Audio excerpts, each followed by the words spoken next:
Good morning, good morning, good morning. And welcome to another installment of the reading of the Chicken Qabalah of Rabbi Laban ben Clifford. We're going to finish up the chapter on the Tree of Life and the sacred numbers in the Tree of Life.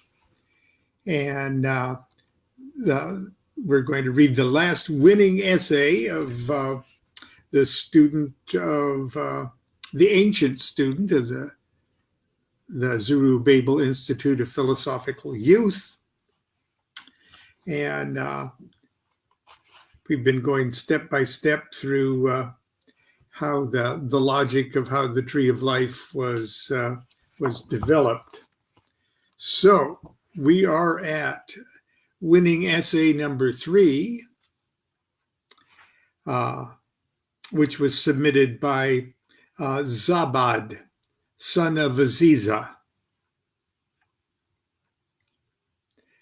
I abase myself before my esteemed colleague Josabad, son of Shimei, for his stunning description of spiritual insight. His stunning demonstration of spiritual insight.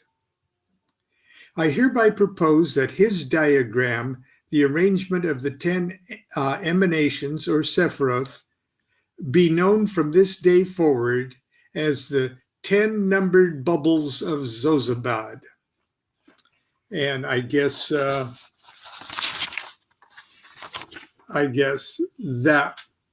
there's the 10 numbered bubbles of Zozabad.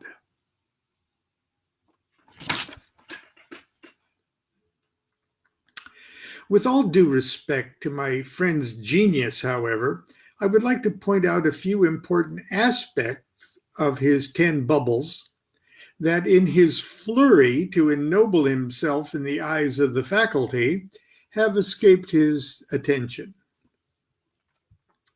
When we look at all 10 steps of creation, we see that the 10th emanation is the reflection of the 9th, which is the reflection of the 6th, which is the reflection of the 1.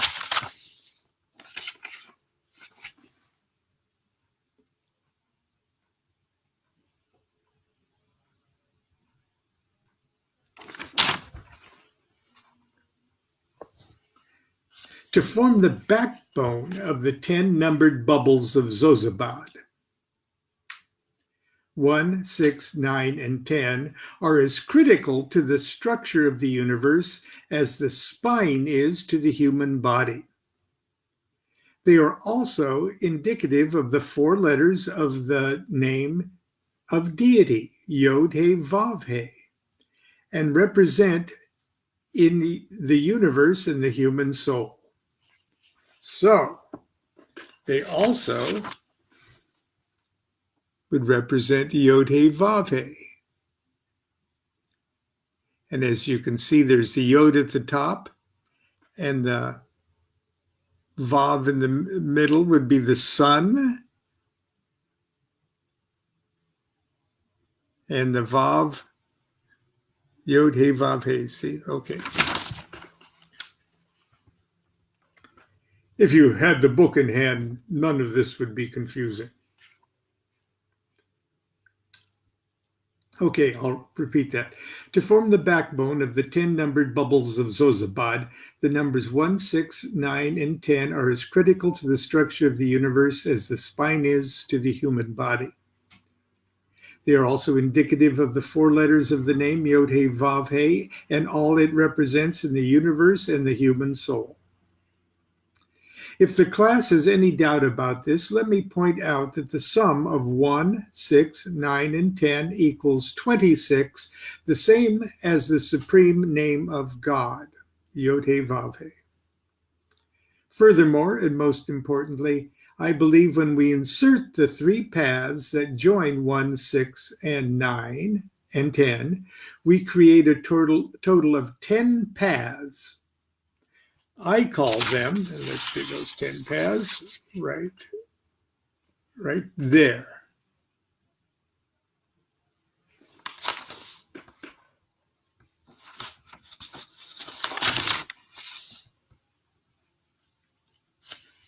we create a total of 12 paths.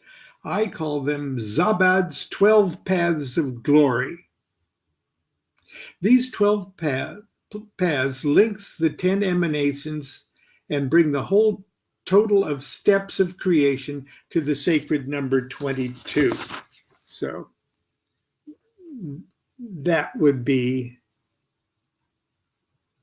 the Zabad's 12 paths of glory, and connected to the 10 Sephiroth of the Tree of Life, giving us the sacred number 22.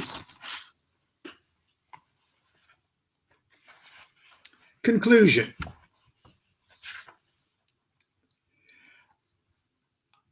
Excuse me, I have to get that off the screen. Okay. Conclusion. I believe that I have succeeded in demonstrating how the deity, number one, through the medium of 4, 10, and 22, created the universe and the nature of reality as we perceive it. I think it should be obvious to Rabbi Rowe and the entire class that I have mastered the assignment and have wrenched all the wisdom that can be extracted from this line of thinking. I suggest we now move on to another subject, like when do we go co-ed? Signed, Zabad, son of Aziza. But here is the grand prize winning essay, submitted by Ramia, son of Josiah.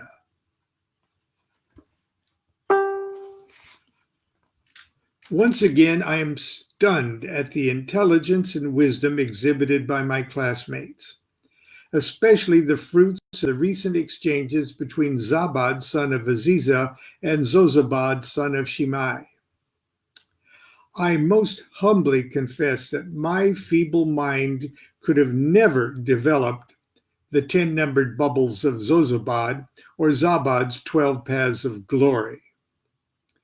Please note that anything I might add at this point must only be viewed as my dwarfish mental stature standing upon the shoulders of these two giants.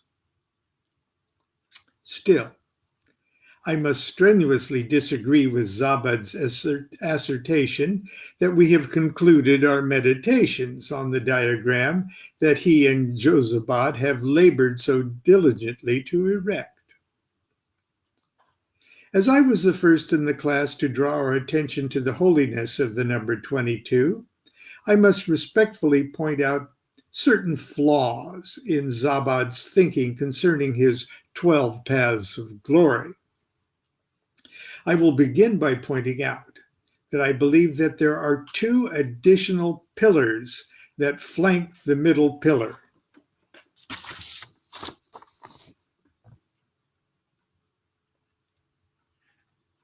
There's what Ramiah, son of Josiah, is talking about. Two other pillars.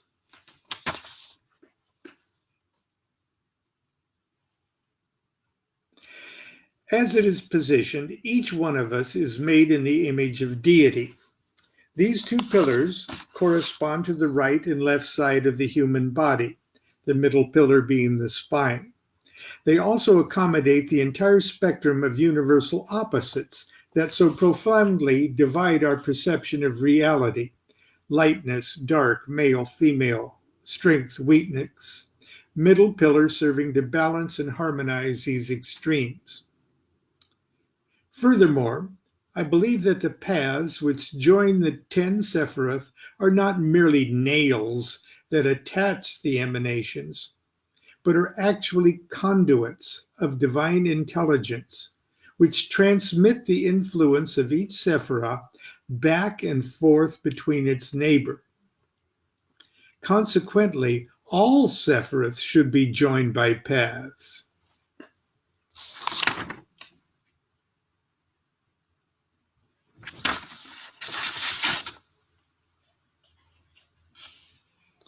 You'll notice in my diagram that I've drawn broken lines leading from 3 to 4 and from 2 to 5. This is because I believe these paths do not exist. To explain this, we must return for a moment to Zabad's earlier essay, which explained how 1 became 3. If you recall, he wrote that 1 is the only real number, and 2 is just a projected reflection of 1, and 3 merely a condition of recognition that 2 is not 1. So too, 1, 2, 3 is the only real triad. The triad of 4, 5, 6 is only its reflection.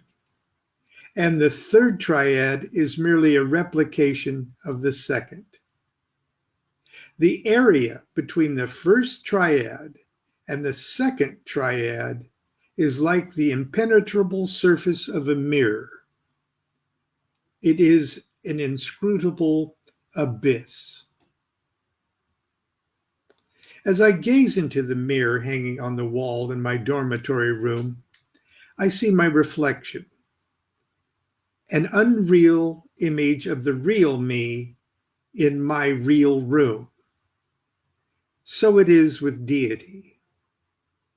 The supernal triad, 1, 2, and 3, is the real thing existing on the real side of the mirror, the abyss. On the unreal side of the abyss are all the unreal things, including you and me and everything we perceive as the universe. They assume a semblance of reality because they, like my reflection in the mirror, are bound by the image of the real supernal pattern and forms. Just as I give life to my reflection in the mirror, so all the manifold units of creation are vivified by the living light of the supernal triad. Indeed, that light is our true identity. What we think is our body, our world, our self, is only the shadowy reflection of the divine being whose radiance shattered in the abyss. We aren't even truly alive. We are just the reflection of real life. And, quote, and created the Elohim, Adam. In the image of the Elohim created they them, male and female created they them. Just as we cannot walk into a room reflected in a mirror, a path cannot exist between 3 of the supernal triad and 4 of the second triad. Other paths appear to cross the abyss, but they aren't really paths, but they're reflected paths or avenues of reflection. And I'm going to show you what he's talking about.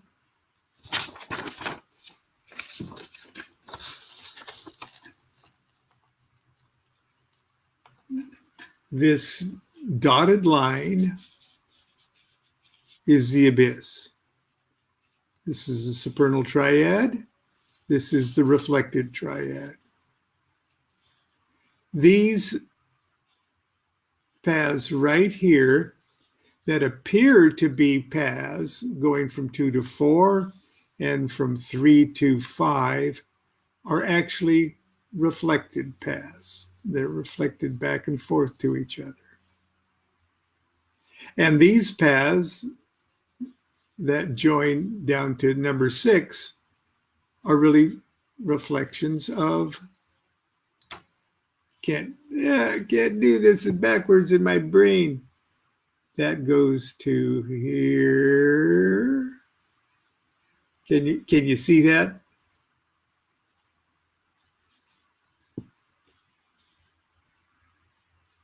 That's a reflection of that. Okay. How much easier this would be if you had the book in your hands. Path joining number 1 and number 6 is the avenue of reflection of 1 and 6. Path joining number 2 and 4 is the avenue of reflection between 2 and 4. Path joining 3 and 5 is the avenue of reflection between 3 and 5. Path joining 1 and 2 is a reflection of path joining 2 and 6. Path joining 1 and 3 is a reflected path joining 3 and 6. This conclusion, I'm sure you're waiting for this conclusion. This leaves us with 22 paths joining 10 Sephiroth. I presume to call the entire thing Ramia's 32 mysterious paths of wisdom. It is my firm belief, although I'm not prepared to elucidate further at this moment, that these 22 paths have a direct correspondence with the 22 letters of our sacred Hebrew alphabet. I further contend that the mystery of their placement on the tree of life, as I've also presumed to call it, is the key to eventual return to our original divine estate. Signed, Ramia, son of Jesiah. And so ends the controversial essays of the fictitious students of the original second millennium BC Zorobabel Institute of Philosophical Youth. And so we'll pick up another chapter tomorrow. I hope you've not even tried to follow along without the book. But I think next tomorrow's chapter will even be challenging. Okay, we'll see you all tomorrow. Be good to yourself. Be good to each other. Do what thou wilt shall be the whole of